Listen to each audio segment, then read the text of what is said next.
This episode was recorded about a month before Election Day in the United States, and we are releasing it in the week immediately preceding Election Day.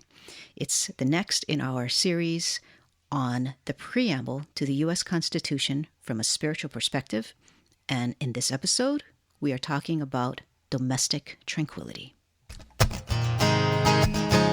Welcome to the podcast where it's all about living your love story and making your life and world a story where love wins. My name is Sienna. And my name is Toast.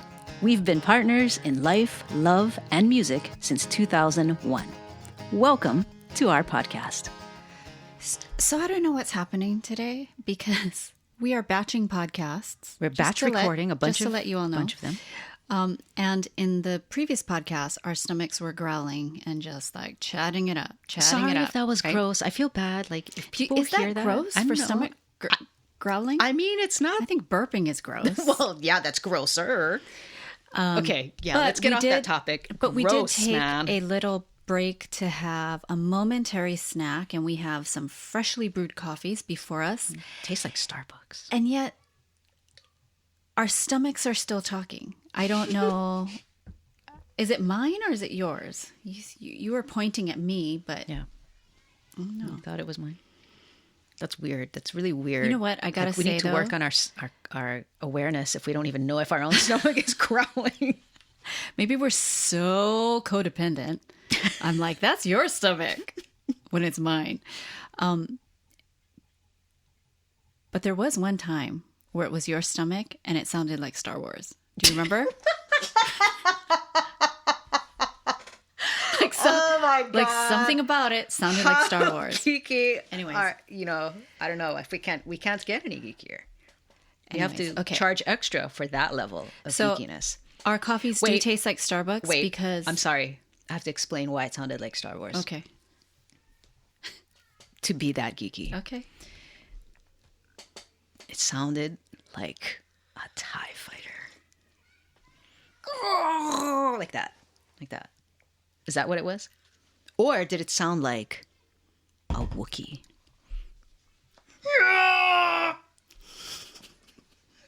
Or did it sound like beep, boop, boop, boop, boop? I don't know. I don't know. God. I don't remember. I would say the latter for you.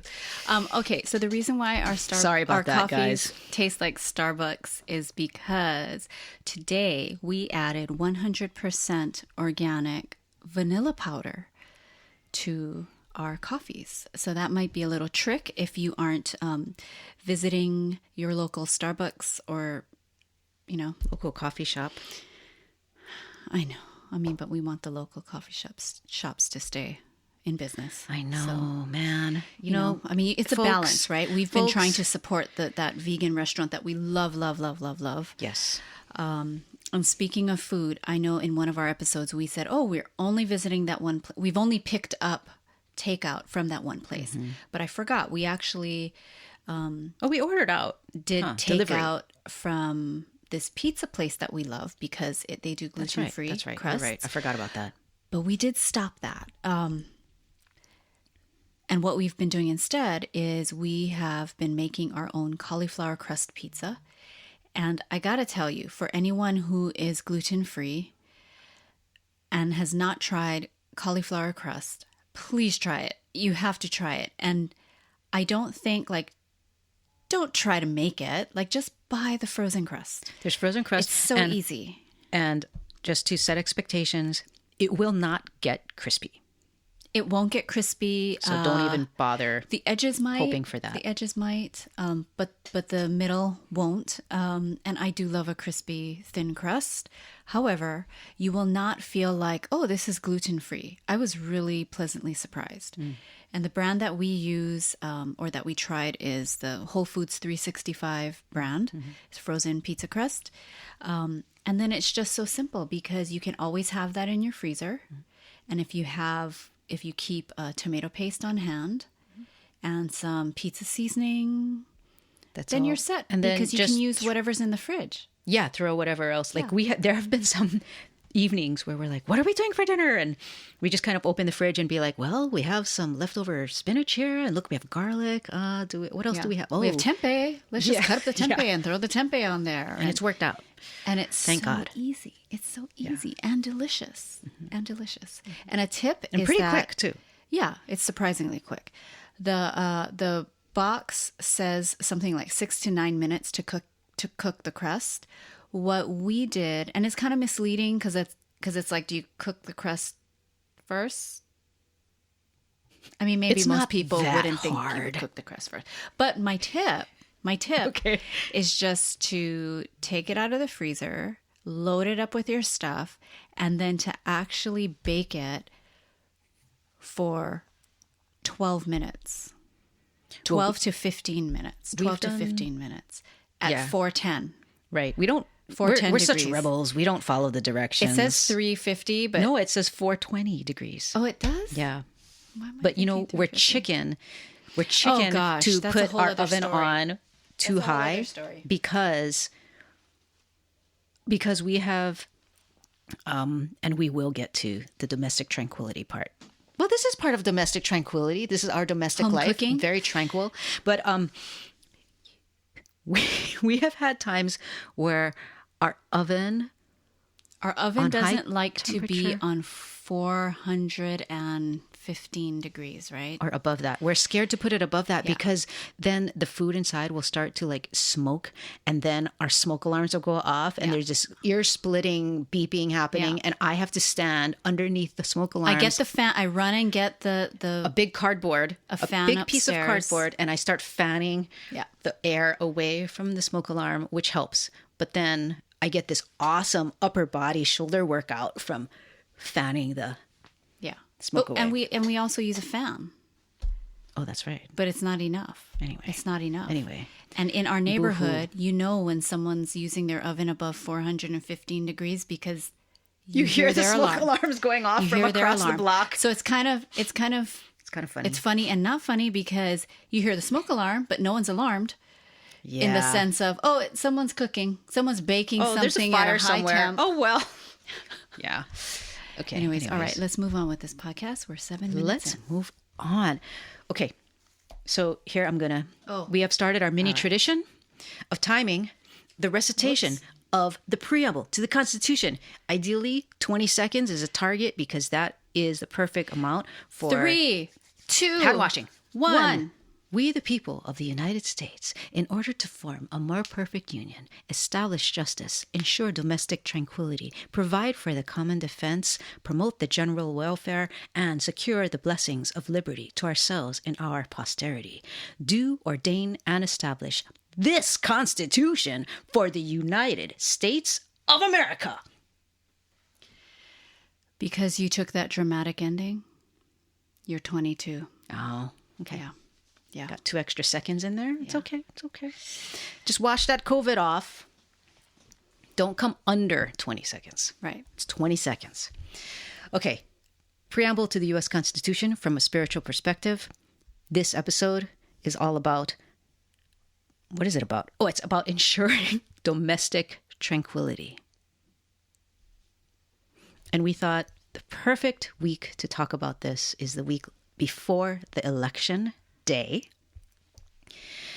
because it is so important. It is of grave importance that we do everything we can to remain peaceful and to preserve domestic tranquility, no matter what happens during this time. And of course, especially as we don't know what's kind of trippy is we're recording this so far in advance, so we don't know what the climate will be like. We don't know what's going to happen on election day. But We have done some prep, though, for it in terms of the household. yes, Stocking up on things, concerned about right. But I'm just sitting in that space of focusing and centering peacefulness. And this is not a passive peacefulness. This is going to require a very intentional peacefulness to practice positive and powerful decency and the best part of our human spirit to remain peaceful. And I love that it really is this is a part of making your life in a world, a story where love wins, right? Where we open the podcast with that every time. And that's what we try to always keep coming back to is, make your life, make your world a story and a place where love wins. And even though things can get chaotic and scary on the outside, thank God, we do have influence over our own little spheres in our families, in our network of friends, to do what we can. And that matters. Exactly. That totally matters. Exactly. Yeah. Exactly. That's where it happens. That's where the change takes place, is in the grassroots like that. So,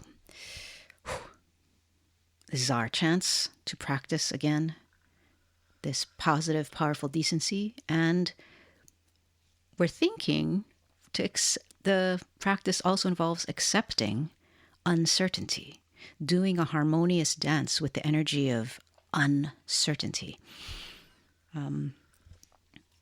There's a quote attributed to Eckhart Tolle, and it says, "If uncertainty is unacceptable to you, it turns into fear. If it is perfectly acceptable, it turns into increased aliveness, alertness, and creativity." Ooh. I need to work on that. I really need to work on that. We all need to work on that. That's the art of life. I just, I love certainty. I love it. But then I always just get so hung up about it that then I get smacked around by the discomfort of uncertainty. Mm-hmm. Yeah. But I love the planning and because planning to me, there is a feeling of, even if it's feigned, like certainty, but when you plan, you generally feel like your plans are going to happen, right? You don't go in there thinking, oh, well, this ain't happening, but here I am going to put my energy in. I'm going to plan. Right. So I really would love to work more on this. And I am, but it's tough. Yeah. I think your awareness of it, though, is helpful in and of itself. Well, thank you, Dr. Toes. Thank you. That's the beautiful. I'm trying. That's the beautiful paradox of it, right? Like, yeah, it does behoove us to plan. The responsible thing is to plan, even though at the same time we know that the plans are not enough to cover, to address every single possibility. Right. But that's okay. That's how it is. And it's like one of the podcasts we talked about, staying open, right? Mm-hmm. So you plan, but you stay open to all this or greater yet still. Mm-hmm. And sometimes greater can look worse in the moment. Because it wasn't aligned with your plan. The greater. True. Yeah. Yeah. Yeah. Okay, but yes, domestic tranquility. So each of us has a part to play with that in our collective domestic tranquility, the collective spirit of peace in our society as a whole. Mm-hmm. So again, we have to work on. We're talking about this from the individual level. Yeah. Right. So. Yeah.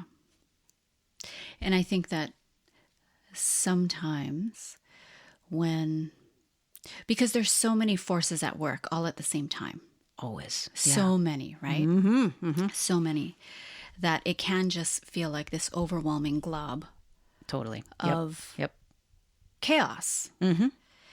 And so where to start, what to do, what's yours and what's not yours. I mean, essentially all of it is ours if we're coming from that higher perspective of oneness, and everything we do affects everybody else, and so on and so forth.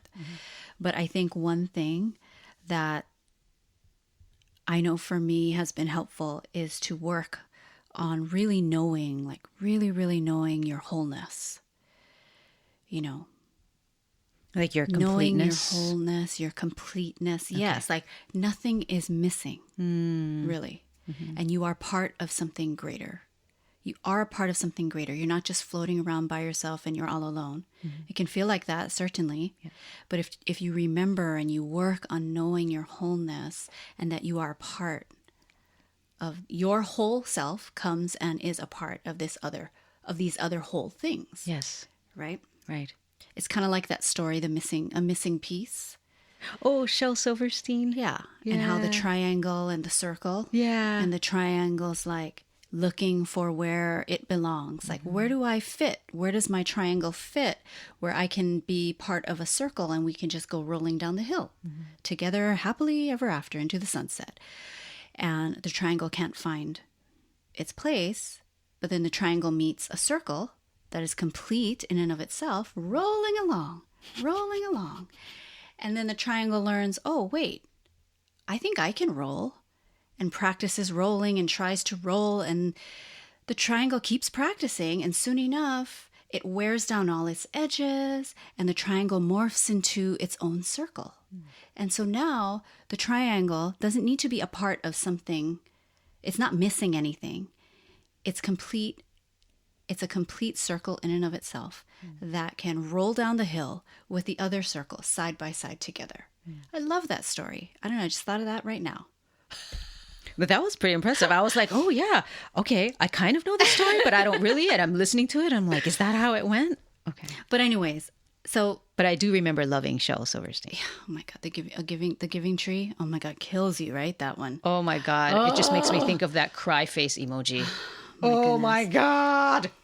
Yep. Okay. So how do you stay. The pathos of life. Oh my God. How do you stay anchored as you're getting to know your wholeness? I mean, that's life's work. Getting to know your completeness, your wholeness, right? So how do you stay anchored as you're going through all of this? Well, I'm sorry. You all are going to go, we heard you say that already. But do not shake your head, okay? Deep breathing. I know it sounds like it should be harder to stay anchored. Because it is difficult to stay anchored, it seems like the method to help you stay anchored should be more complicated and more involved. But trust me, deep breathing, and you don't just do like 3 deep breaths. You do it for minutes, 5 minutes, 10 minutes. Deep, full breaths. And it's not hyperventilating. Truly does help you to calm down your nervous system, to calm down that flight or fight response. So please try Slow it. breaths. It's so simple, and I know we all forget to do it. We all forget this tool. So deep breathing, absolutely have essential oils on hand. This is such a yummy way. You can keep a little vial in your bag or just on your desk. Lavender is fabulous. Ask the plants for help. Ask the plants, and then also tapping. So we've talked about tapping before. You just Google it. There's so many different tapping routines on YouTube, but truly tapping, just what you're doing is tapping in a certain order on certain energy meridians. There are also ancient Chinese acupressure points, but as you do that, it really helps to alter the brain, your energetic system, and your physical body all at once to help bring about a change in your state. So tapping is also wonderful, as well as meditation. And everyone knows that about meditation. Well, you know what I love about those things, about the tapping and the breathing and the essential oils from these wonderful plant friends that are here for us. What I love about those is that it bypasses our intellectualism. And it just goes directly to our organism. Yeah. Yeah. And that approach, I just feel so hungry for that way of relating or that way of engaging and understanding myself. I feel like our society has been so infatuated with intellectualizing things that it's like fresh water in a parched desert. Take a sniff. Lavender? Yeah. Oh, so See? good, Isn't right? that great? Oh my God. But yeah, our so society good. is like this parched desert that just needs to be re-embraced by the natural world, you know? So yeah, I love those things. You gotta write that poem. What poem? That sounds like a beautiful It does? David White inspired moment. Oh, David White, you said the magic name. Okay. Okay, so let's wrap this up. Again, this episode is centered on a reminder of the power of focusing on ensuring, doing what we all can to ensure domestic tranquility, especially as we head closer and closer to what has been called Election Day. And now this year, we may not have just Election Day. We might have election week or election weeks. True. Yep. It might take a while to establish, all the results that can be verified and to have all the votes be counted. And that is perfectly okay. The important thing is justice. The important thing is that all our votes are counted and that the results can be verified. And just a final reminder, the reason that domestic tranquility is so important is that the opposite, which is domestic violence, what that does is it plays into authoritarianism. I was very heartened to hear this reminder coming from Malcolm Nance himself. Malcolm Nance, he's a counterterrorism and intelligence expert. He was an officer for U.S. Special Ops and Homeland Security and intelligence agencies. He's had over 3 decades of experience in combating radical extremism, and he made a big point, and he has been making a big point and a plea for all of us as citizens to stay peaceful, to make our voices heard, but to do it in a peaceful way. So with that, we will close with a song. So the song we chose for this episode is called Tell Me. And again, a lot of our songs are, many of our songs are relationship based or, inspired by our relationship, someone else's relationship. But this song, just really helps to bring home that feeling of no matter how insecure we might feel, that there is this greater spirit that we can trust. And some of the lyrics that we thought, I'm so winging this. Should I just go for it, or I don't know? Should we check doing it the from my lyrics? memory?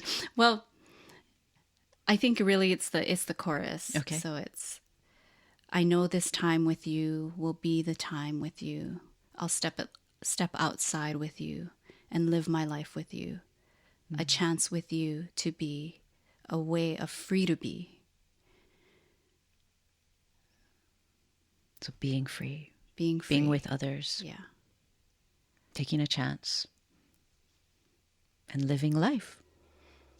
Not shying away from life. I hope I didn't mess those lyrics up. Anyways. It's your own lyrics. Isn't that so funny? I think it's that. I remember seeing the Indigo Girls more than once.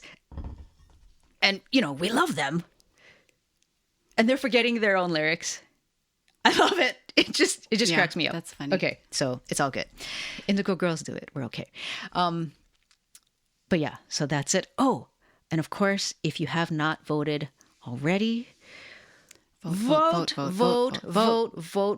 Give a ride to the polls. Help other people vote. And we thank you. As fellow citizens, we thank you for doing whatever you're going to have to do to vote, because we know that it's not so easy as it should be for all of us to vote. So thank you so much. This is our vote is our voice. We all deserve to be heard. We're doing this. So until next time, this is Sienna. And this is Toast. Inviting you. Why are you staring into my soul like that? You're just like staring into my soul. Why are you? That's my vote eyes. As always, we are encouraging you and supporting you in living your love story. Tell me what you see when you see me, and will you tell me all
me that it's safe to close my eyes, and tell me that you're not afraid to see this love, and tell me that you will be strong enough, 'cause I know this time with you will be the time